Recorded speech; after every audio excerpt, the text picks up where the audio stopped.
The narcissist enablers, these are people who often unwittingly support the narcissist, defend the narcissist, help the narcissist out, do all they can to be there for the narcissistic person. And it is usually done unwittingly. As narcissistic people go all out to recruit people to their side. So they can treat some people incredibly well. They can love bomb some people. Those people that always say yes to the narcissist, that don't see the narcissist's envious face. The narcissist recruits those people to their side to stick up for them, to defend them. When it comes to dealing with narcissistic enablers, there are usually two reasons behind someone being an enabler for the narcissist.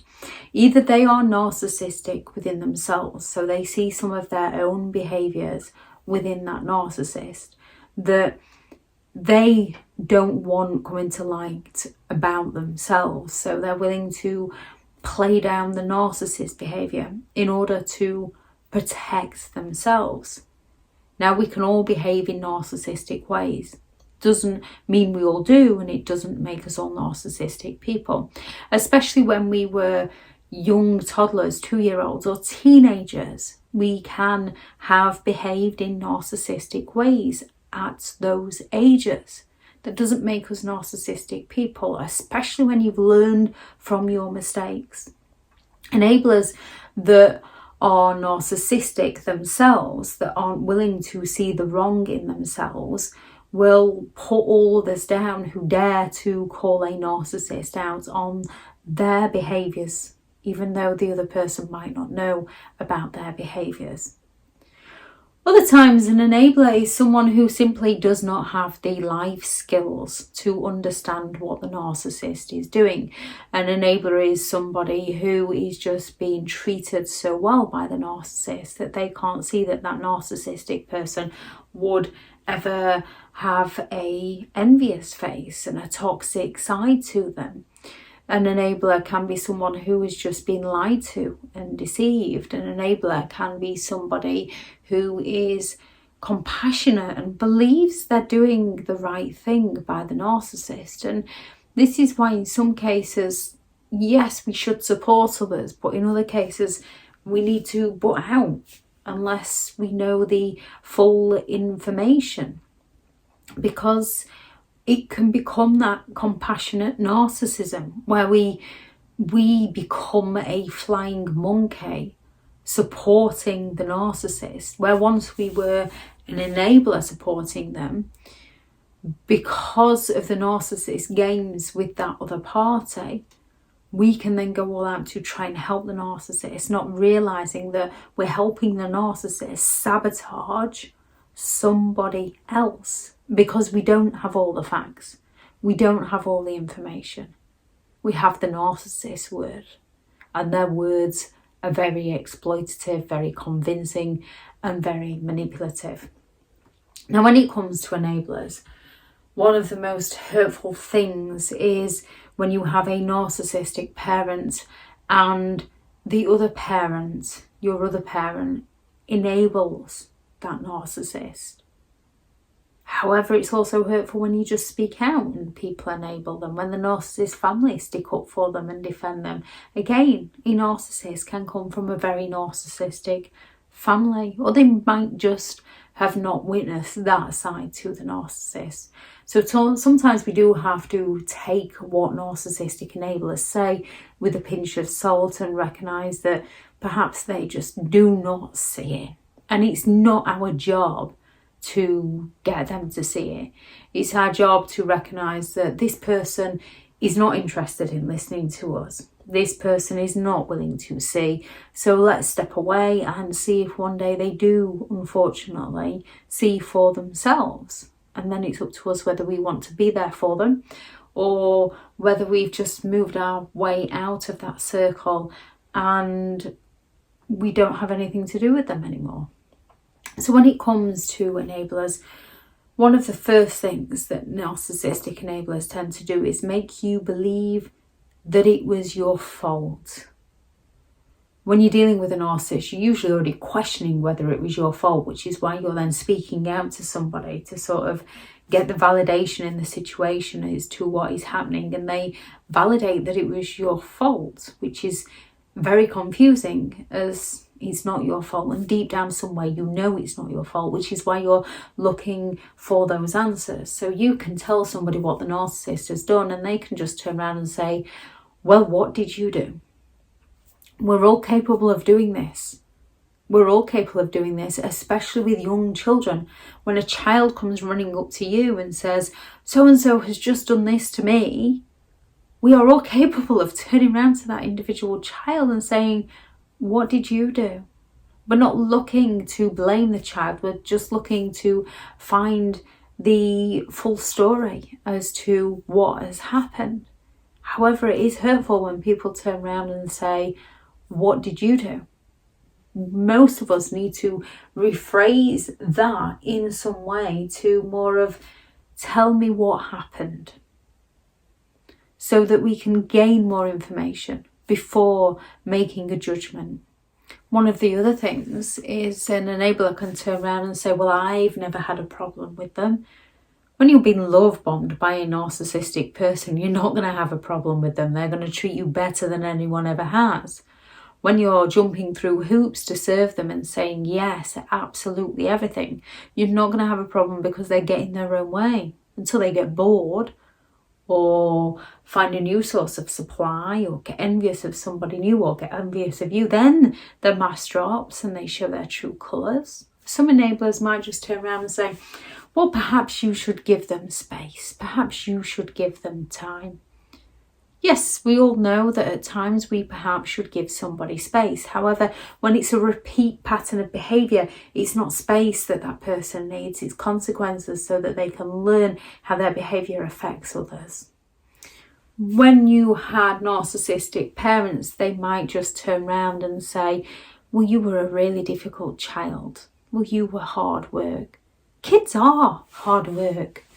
That's no excuse to psychologically manipulate them, to physically harm them. Kids are hard work. Kids can drive you to the brink of despair. However, that's not the child's fault.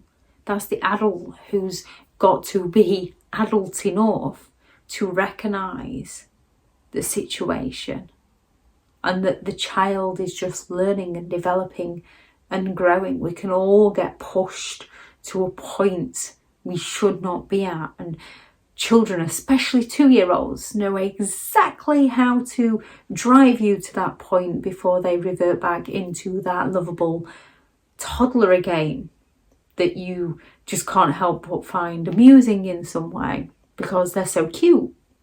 And then the next minute they're tearing their home apart and it's a nightmare. So yes, kids are hard work. That's no excuse to abuse them. Or when enablers just turn around and claim that you're the one that's too sensitive and that you're the one that's overreacting, they're not interested in listening, so stop talking. Another thing that enablers try to do is make out that the narcissist did not mean it in some way. So they can just turn around and say, well, they tried their best. They did what they think was right. We can all try our best. We can all do what we think was right. However, most people can do that without being abusive to another person.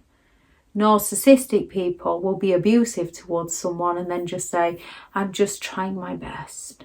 And then the enablers will join in and say, oh, well, they're having a tough time. Give them a break. They didn't mean it. They're under pressure. Or they can turn around, which is a bit like saying it's your fault and claiming that they didn't mean it when they turn around and say, well, you know what they're like. It's not their problem. You made them do it, is what they are basically saying to you. Or they can just simply downplay it when they just turn around and say, I'm sure it wasn't that bad. Or again, accusing you of overreacting, of being too sensitive. Or when they turn around and say they've always been good to me.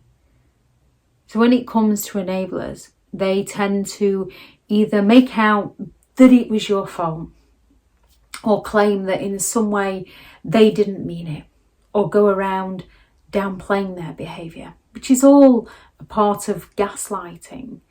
And gaslighting is one of the main things. They might turn around and just say to you, are you sure? Are you sure they said it? Are you sure they meant it like that? Are you sure it happened like that? Rather than saying, tell me more, what happened? So that the enabler can understand, they just turn around and say, are you sure that happened? Or full-on gaslighting, when they just turn around and say, they'd never do that. So you know full well that that person did that to you, yet you go and explain it to an enabler turns around and say, they'd never do that. Basically telling you they don't believe you. Or when they turn around and say they didn't mean it. Narcissistic people can do some of the most horrific things and usually try to get away with it by claiming they didn't mean it. However, once they've got your forgiveness, they go and do it again. And when it comes to narcissistic people, usually when they don't get their own way, they seek to punish you. So they do mean it. They just look to avoid consequences for their actions by shifting the blame and by getting enablers to support them. When it comes to dealing with narcissistic enablers, the only bit of advice that I currently have is you have to recognise those people that you cannot go to and stop going to them. We cannot make other people see what they do not want to see. We can only learn to see what we can see and then make a choice based on the information given to us at that moment in time. Information changes. So if you're dealing with an enabler that is just being loved bombed by the narcissist, you can sort of distance yourself from that person, or you can just not inform that person and remain on good terms with them. And unfortunately, as hard as it is, wait for them to see for themselves. When you're dealing with a narcissistic enabler, you need to create that distance, and if it's all possible, give no contact. Any phrases you heard from a narcissist enabler, please do add those into the comments. Thank you very much to all the returning subscribers and your continued support with the channel. It's greatly appreciated. If you are new to the channel, I'm Elizabeth Shaw. This channel is all about narcissistic behaviour to give you more understanding of the people you might be dealing with within your life, how to handle yourself around those people if you cannot go no contact, and different methods to find what works for you to help you understand and overcome narcissistic and emotional abuse. If you do find the information helpful on the channel, please do subscribe. If you are looking for further help and support in understanding and overcoming narcissistic and emotional abuse, I do have several online guides available, and those teachable links are in the video description. If you're looking for someone to speak to, I have partnered with BetterHelp, and their sponsored link is also in the video description. Go out there and create the day that you deserve, because you do deserve to have an amazing day. Bye.